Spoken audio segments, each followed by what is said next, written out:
우리 몸이 어느 한 군데가 아프게 되면 신경이 그 아픈 쪽으로 다 집중이 됩니다. 새끼 발가락 하나가 아파도 그게 낫기 전까지는 계속 신경이 그쪽으로 집중이 됩니다. 우리 삶이 여러 가지 복잡한 일로 인해서 헷갈리는 거, 산산이 신경이 분산되는 거 참 어려운 일이죠. 그런데 뭔가에 집중한다고 하는 것, 생각을 모을 수 있고 반성할 수 있고 기도할 수 있고 또 뜨거운 마음으로 낫기를 소원한다는 것, 이거는 좋은 일이라고 생각합니다. 고난이라고 하는 것이 나쁜 것이 아니라 평소에 듣지 못했던 하나님의 음성을 듣게 하는 거룩한 보청기다, 확성기다, 이 말은 옳다고 생각합니다. 우리의 한결같은 소원이 건강하게 오래오래 사는 것인데, 가정에 누구 한 사람이 아프게 되면 집안 분위기가 어둡습니다. 그 우환으로 인해서 우환이 회복되기 전까지는 집안이 우울합니다. 치유 이적에 대한 설교를 듣는 가운데 여러분들이 병 낫기를 간절히 원하시고 하나님의 신비하고도 놀라운 은총으로 말미암아 질병이 떠나가는 역사가 일어나게 되기를 주님의 이름으로 기원합니다. 일병장수라고 하는 말도 있잖아요. 병이 하나 있기 때문에 오히려 늘 조심하고 음식도 가려서 먹고 운동하고 이러면서 더 건강해질 수 있다는 것이죠. 당뇨가 있는 이들은 당뇨를 다스리기 위해서 운동이 생명입니다. 그래서 무슨 일이 있어도 꼭 시간을 정해놓고 운동하는 그런 분들을 보게 됩니다. 이제 우리 몸에 생기는 이 질병, 우리 하나님 앞에 다 겸손히 내어놓고 주님의 자비를 간구하는 그런 시간이 되었으면 합니다. 오늘 마가복음 8장 22절로부터 26절 5구절밖에 되지 않는 짤막한 이야기인데 깊은 의미가 숨겨져 있습니다. 예수께서 2000년 전에 이 땅에 오셨을 때 시각장애인들을 많이 고쳐주셨어요. 눈이라고 하는 게 얼마나 중요한지 몰라요.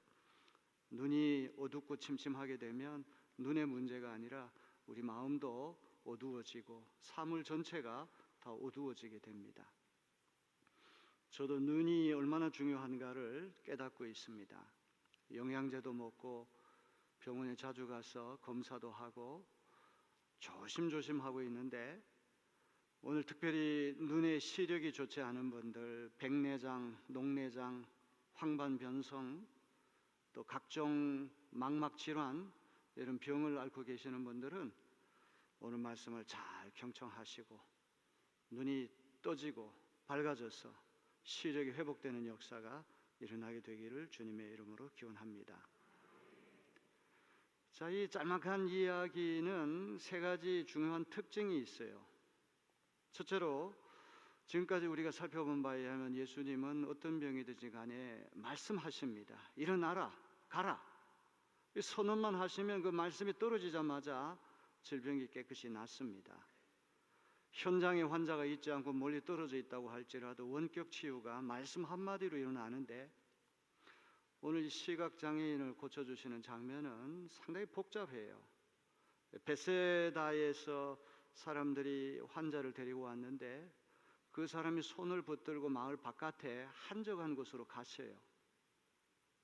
그리고는 그 환자의 두 눈에다가 침을 뱉으시고 두 손을 대시고 터치, 안수를 하십니다. 그래서 평소에 예수님이 치유하시는 방법과는 사뭇 다르게 좀 복잡하게 번거롭게 치유하시는 게 첫 번째 특징입니다. 두 번째는 중요한 것입니다. 치병 확률 100%를 자랑하신 예수님은 말씀 한마디만 하면 병이 신속하게, 말씀이 떨어지자마자 순식간에 병이 낫는데, 예수께서 두 눈에다가 침을 뱉으시고 두 손을 안수하셨는데 1차 시도가 이게 실패로 끝나는 것처럼 보여요. 1차 시도를 하시면 눈이 밝아져서 사물이 클리어하게 확실하게 보여야 되는데 희미하게 보입니다. 사람들이 왔다 갔다 하는데 나무들이 왔다 갔다 걸어 다니는 것처럼 보인다, 이런 이야기를 하거든요. 그래서 예수님이 2차 시도를 하세요. 두 번째 안수를 하셔가지고 눈이 확실하게 떠졌다는 그런 이야기예요. 우리 이야기를 듣게 되면 예수님이 백내장 안과 의사가 수술을 하는데 1차 수술에 실패해가지고 2차 수술을 다시 했단 말인가? 이제 우리는 의심을 할 수 있을 만큼 아주 색다른 예수님 치유 이적 가운데 가장 아주 특이한 점이 세컨드 스테이지, 두 단계로 나눠 더블 힐링, 이중의 치료가 일어나고 있다는 것, 이것이 마가복음 에피소드의 또 한 가지 특징입니다. 세 번째는 이 치유 이적은 마가복음에만 등장해요. 공간모험서의 치유 이적이 나란히 등장하는 경우가 대부분입니다. 근데 이상하게도 이 말씀은 마가복음에만 나오고 마태나 누가에는 나오지 않아요. 왜 그럴까?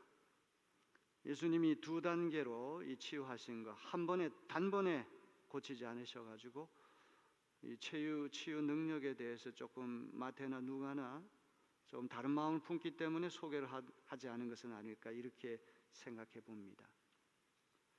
백내장이라고 하는 것은 질병이라기보다는 노화 현상이라고 볼 수 있어요. 우리 눈에 수정체라는 것이 있습니다. 이 수정체는 카메라의 렌즈 같은 것인데 나이가 들면 노화가 돼가지고 혼탁해집니다. 렌즈도 이게 먼지가 끼고 이렇게 되면 혼탁해져요. 흐려져요. 마찬가지로 우리 수정체가 뿌옇게 혼탁하게 되면 사물이 클리어하게 보이지를 않게 되는 거예요. 우리나라에서 수술 건수가 압도적으로 많은 수술이 백내장 수술이라고 그래요. 1년에 50만 건 이상의 백내장 수술이 일어난다고 그래요. 사실 두 눈을 한꺼번에 수술할 수는 없잖아요. 오른쪽 수술하면 또 몇 달 있다가 왼쪽 눈 수술하니까 수술 횟수가 더 많은 것은 아마 그런 이유도 있을 것입니다. 그런데 백내장 수술을 딱 했다고 그래가지고 희미하게 보이던 것이 갑자기 신봉사 눈 뜨듯이 선명하게 보이는 것은 아닙니다. 대개는 며칠 동안 적응 단계를 거쳐야 돼요. 심한 경우는 몇 달, 심지어 1년까지도 잘 적응을 해야지만 다시 시력이 원상으로 돌아올 때가 있습니다. 저는 오늘 말씀을 읽으면서 이 안과 의사가 백내장 수술하는 것을 연상하면서 이 말씀을 읽게 됐습니다. 왜 예수님이 말씀 한마디만 하면 순식간에 치유가 일어났는데 이 경우에는 세컨드 스테이지, first and second, 1차 시도, 2차 시도를 다 하셔서 이 눈이 온전히 회복됐느냐. 이제 이 의미를 잘 깨닫는 그런 시간 되기를 주님의 이름으로 기원합니다. 자, 우리 22절 말씀 우리 일치된 순종으로 다 같이 한 목소리로 읽겠습니다. 이 책을 읽을 때 소리를 내서 읽으면 더 의미가 더 잘 깨달아질 수가 있어요. 옛날 어른들이 공부할 때 항상 책을 소리 내서 읽지 않습니까? 특히 외국 공부할 때 그냥 소리 없이 글을 읽는 것보다는 소리 내서 읽으면서 할 때 더 외국어를 잘 습득할 수가 있습니다. 오늘 한 분도 예외 없이 22절 다 같이 읽겠습니다. 그리고 그들은 벳세다로 갔다. 사람들이 눈먼 사람 하나를 예수께 데려와서 손을 대주시기를 간청하였다. 치유 이적이 일어난 동네가 벳세다라고 하는 거 주목해야 됩니다. 벳세다라고 하는 것은 베드로, 안드레, 빌립의 고향입니다. 벳세다는 예수께서 가장 권능을 많이 행하신 동네인데 가장 패역한 도시입니다. 가장 불신앙의 도시입니다. 가장 불순종의 도시입니다. 예수께서 노골적으로 이 벳세다를 책망하신 적이 있어요. 치유 이적이 하필이면 사람들이 잘 믿지 않고 마음이 거칠고 예수님에 대해서 적대적인 그런 마을에서 이 이적이 일어났다는 것을 기억해야 됩니다. 자, 앞을 보지 못하는 이 맹인의 경우에는 자기가 갈 수 없으니까 사람들이 이 환자를 데리고 왔다는 것도 중요해요.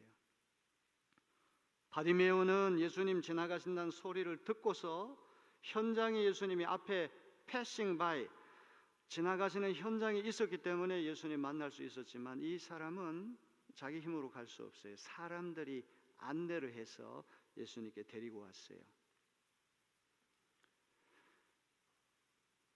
환자가 먼저 예수님께 갑시다 얘기했는지 사람들이 야 예수님께 가서 한번 너 병 증세 얘기하고 우리 고치자 이렇게 제안을 했는지 알 수 없어요.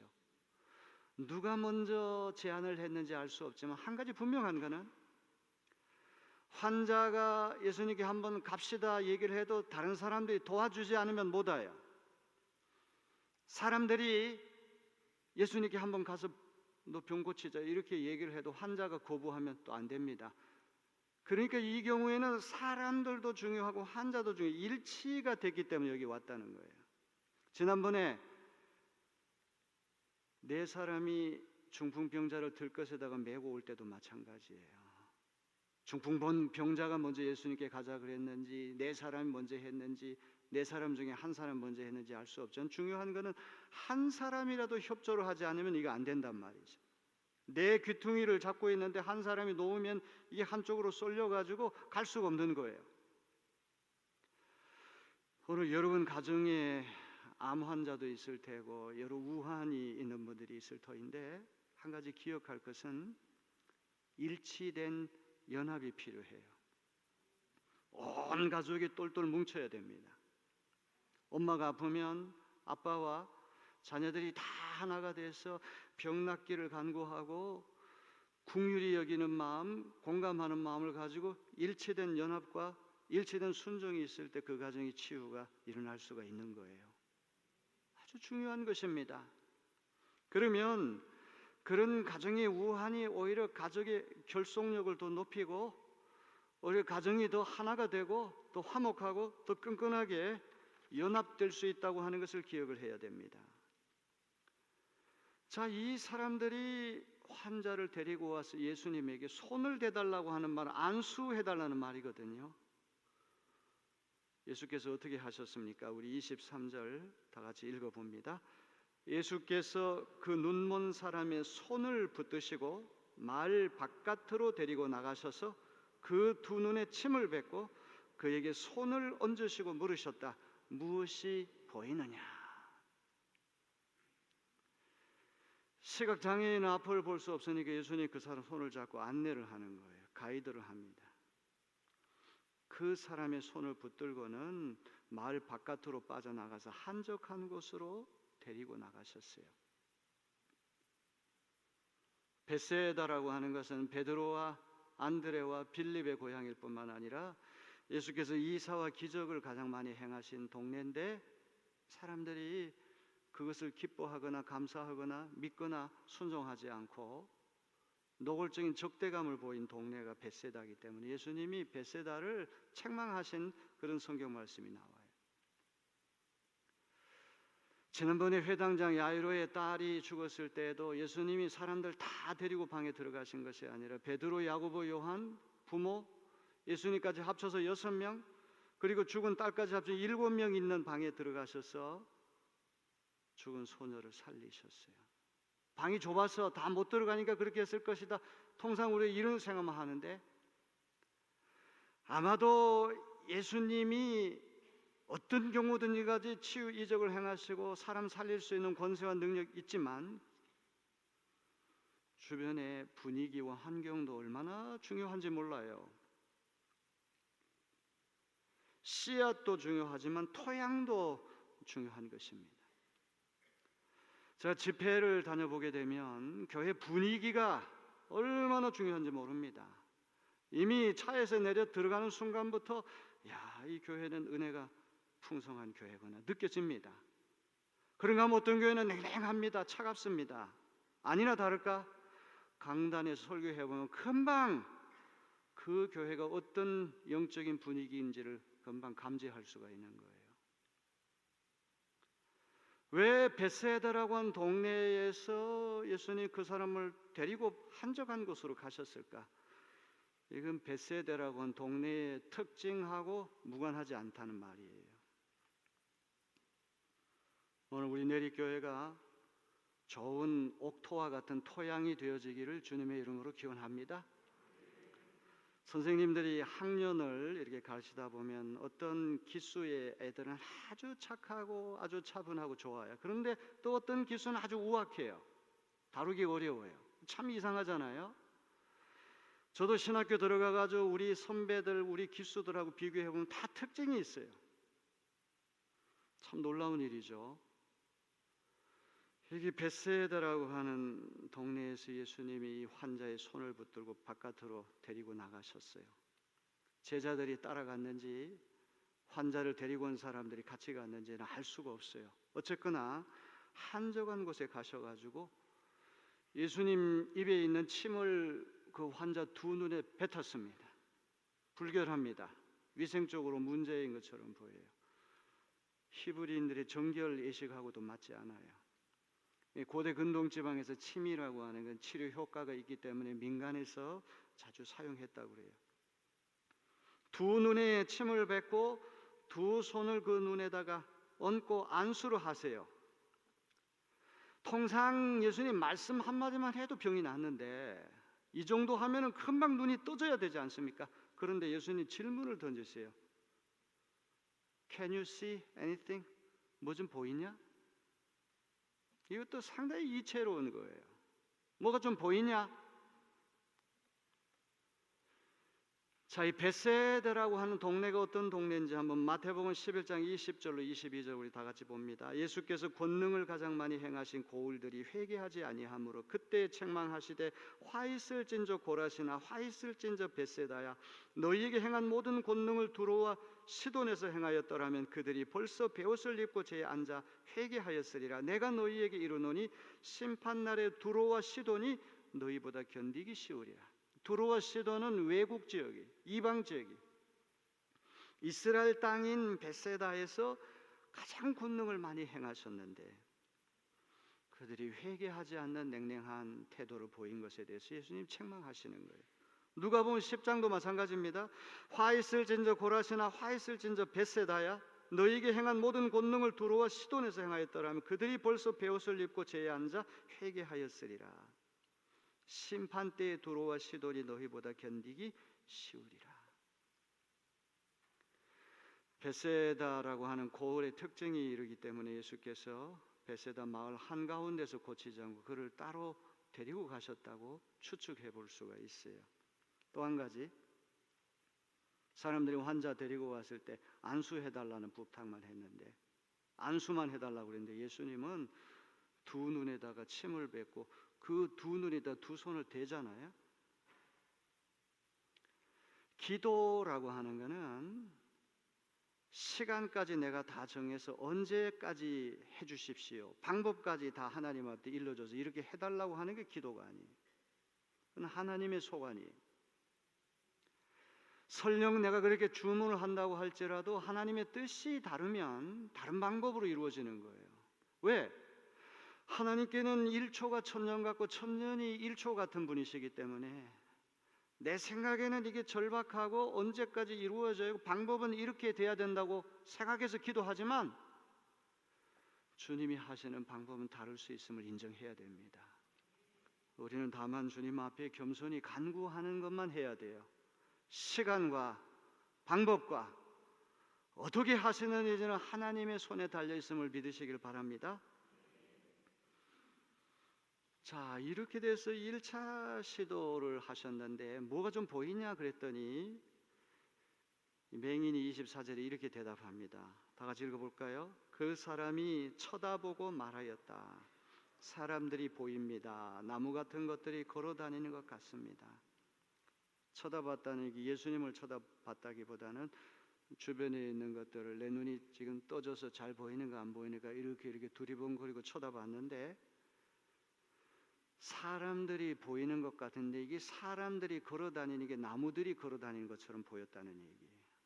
나무가 못 걷잖아요. 그러니까 사람들이 걸어다니는 게 사람의 실물이 정확하게 눈에 보이는 게 아니라 희미하게 뿌옇게 왔다 갔다 하는데 나무들이 왔다 갔다 하는 것처럼 보였다는 거예요. 이 1차 시도에 실패한 것이거든요. 바로 나아야 되는데 이게 부분 치유가 일어나는 거예요. 아직도 뿌연 눈 상태가 회복되지 않았다는 그런 이야기예요. 나무들이 걸어다니는 것처럼 보인 사람들이 제자들인지 예수님 제자들인지 이 환자 데리고 온 사람들인지는 알 수가 없어요. 왜? 마을 바깥에서 빠져나왔기 때문에 사람들이 왔다 갔다 하는 게 나무처럼 보였다 그러면 누군가 같이 동행했을 거 아닙니까? 통상 제자들이었을 것이다, 이제 이렇게 해석을 하죠. 제자들이, 예수님 제자들이 왔다 갔다 하는 거를 보긴 보는데 이게 나무들 걸어가는 것처럼 보였다는 이야기예요. 1차 시도의 시력이 온전히 회복되지 않으니까 예수님 2차 시도를 하시는데 25절이 아주 중요한 말씀입니다. 25절 굉장히 중요한 말씀이에요. 우리 다 같이 한 마음 한 목소리로 읽겠습니다.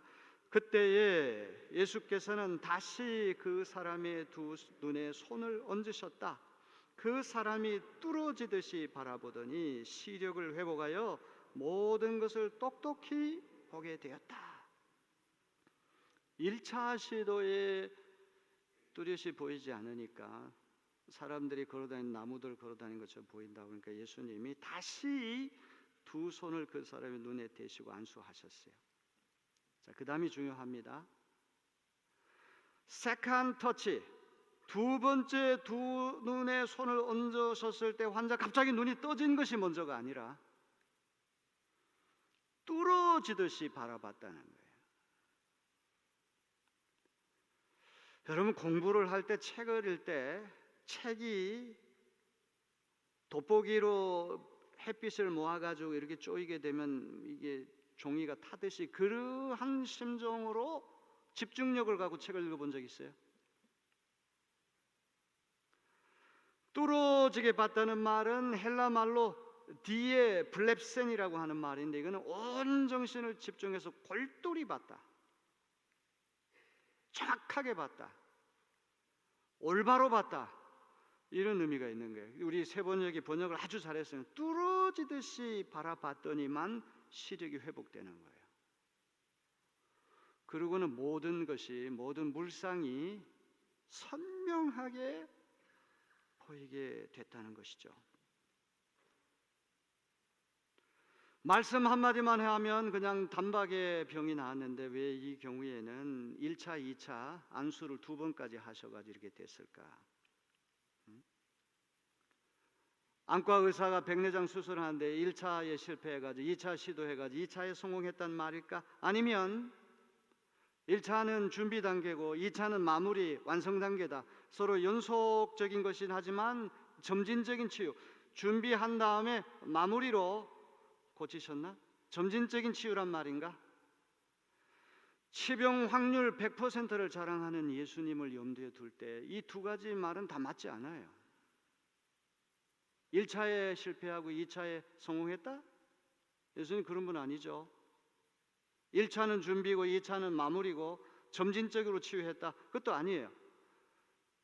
그렇다면 마태와 누가가 소개하지 않는 이 벳세다 맹인 치유의 이적이 세컨드 스테이지, 두 단계로 나눠 더블 힐링, 이중으로 치유가 됐다고 하는 이야기는 뭔가 상징적인 영적인 의미가 있기 때문에 여기 들어가 있다는 그런 말이죠.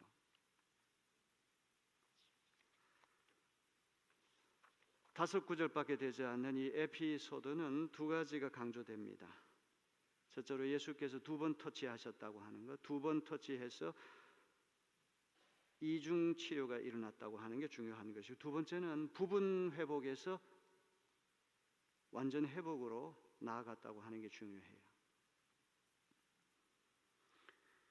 오늘 우리도 예수님을 눈 똑바로 떠서 봐야 되는데 물 세례만 가지고는 안 돼요. 크리스마스 때 목사님이 물 세례 준다고 그래가지고 그 사람 예수 믿고 그리스도인 됐다고 그래가지고 그 한 번 물세로 터치했다고 그래가지고 주님 보이는 거 아니에요. 희미하게 보입니다. 사람들이 나무가 왔다 갔다 하는 것처럼 성령 세례.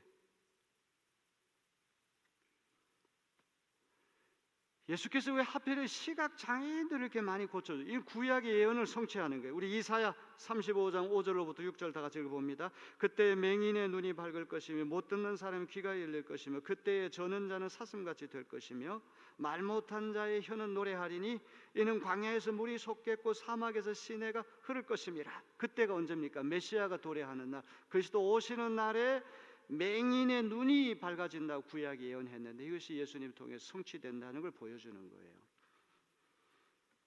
자, 이제 다른 거 다 이제 고두절미하고 성경을 읽을 때 가장 고약한 거는 자기 마음에 드는 것만 싹둑 잘라가지고 그게 전부인 양 인용하는 거. 이거 성경을 왜곡하는 것이 이단에 빠지는 것이에요. 성경은 창세기부터 요한계시록까지 통전적으로 전체를 다 놓고 봐야 돼요. 오늘 이 마가복음 8장에 등장하는 이야기도 앞에 나오는 이야기, 뒤에 나오는 이야기, 전후 문맥을 다 따져보고 마가복음 전체를 다 놓고 해석을 할 때 이게 온전한 해석이 되는 것이지, 자기 어떤 걸 주장하고 싶어가지고 그것만 발췌해가지고 그게 전부인 양 얘기하면 그거는 성경을 아주 왜곡하는 행위예요. 지금 이 말씀도 앞에 어떤 내용이 나오고 바로 뒤에 어떤 내용이 나오느냐가 아주 중요합니다. 먼저 앞에 마가복음 8장 17절 우리 다 같이 읽어봅니다. 아직도 알지 못하고 깨닫지 못하느냐? 너희의 마음이 그렇게도 무디어 있느냐? 마가복음 8장 18절 너희는 눈이 있어도 보지 못하고 귀가 있어도 듣지 못하느냐? 기억하지 못하느냐? 바로 이 치유의적 앞에 나오는 말씀 마가복음 8장 21절 너희가 아직도 깨닫지 못하느냐? 제자들을 계속 질책하시는 앞의 내용이 나 따라다닌 지 3년 됐는데도 너희가 아직도 눈이 감겨 있느냐? 귀가 아직도 멀어 있느냐? 너희들 아직도 영적인 장님이고 영적인 귀머거리냐? 이걸 예수님이 자꾸 탄식하시는 거예요. 눈이 있어도 왜 보지 못하고 귀가 있어도 왜 듣지 못하느냐?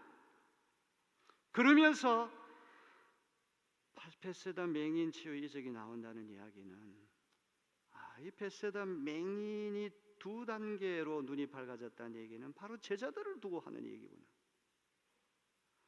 3년이라는 기나긴 세월을 예수님 따라 붙었어요.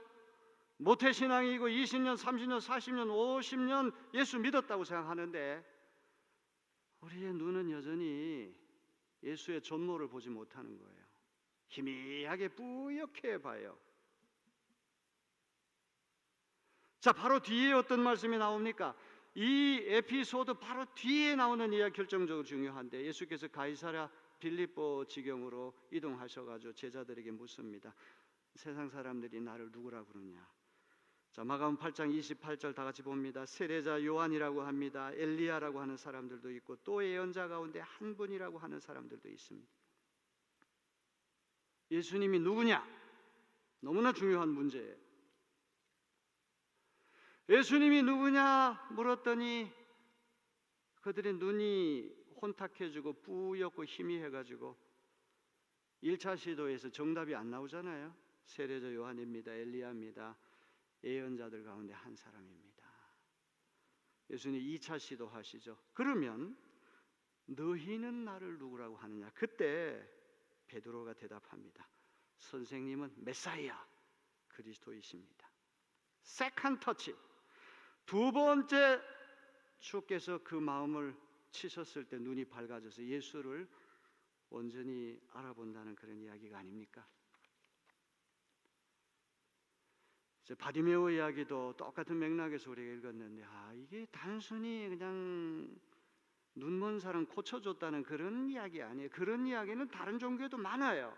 성경이 성경인 것은 그게 고쳐줬다고 한 사실이 중요한 것이 아니라 그 이적이 품고 있는 메시지, 그 이적이 우리에게 던져주는 교훈, 이게 중요한 것이죠. 오늘 우리도 예수 믿은 지 오래돼서요. 저도 마찬가지로 목사고 성경을 늘 읽고 하지만 여전히 눈이 뿌옇습니다. 혼탁합니다.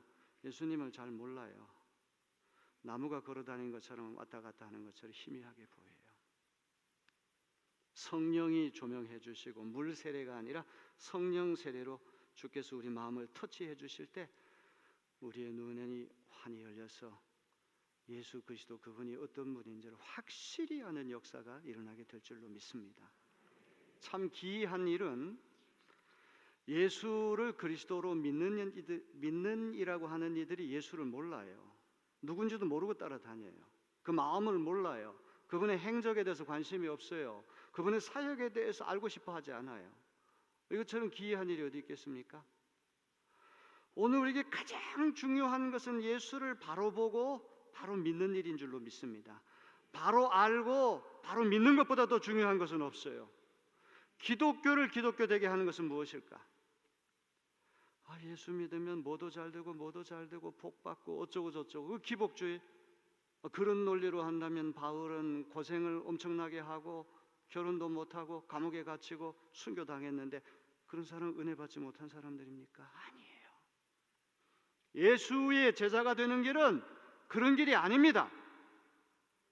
오늘 한국 교회가 확실히 새로워져야 할 그런 일이 있다고 한다면, 여기 맹인은 자기가 맹인 됐다는 걸 알잖아요. 인정하잖아요. 눈이요 눈이 고쳐달라고 그러잖아요. 그러나 두 눈을 버젓이 뜨고 다니면서도 자기가 맹인된 것을 모르는 이들, 이런 이들이 가장 불행한 일이죠. 내가 죄인이라고 하는 것을 알고 주님의 도움이 없으면 나는 못 삽니다. 이걸 인정하는 이는 구원을 받을 수 있어요. 오늘 우리도 마찬가지죠. 주님, 우리의 눈이 이렇게 닫혀졌으니 제 눈을 열어주시옵소서. 뿌였습니다. 밝히 뜨게 해주옵소서. 예수 그리스도 그분이 어떤 분인지 바로 볼 수 있게 해주세요. 그런 이들에게 주께서 세컨드 터치, 두 번째로 우리의 영의 눈을 만지셔서 뚫어지게 혼신의 힘을 다해서 그리스도 그분을 집중해서 보면 그분이 선명하게 우리 눈앞에 전모가 나타나는 역사가 일어나게 될 줄로 믿습니다.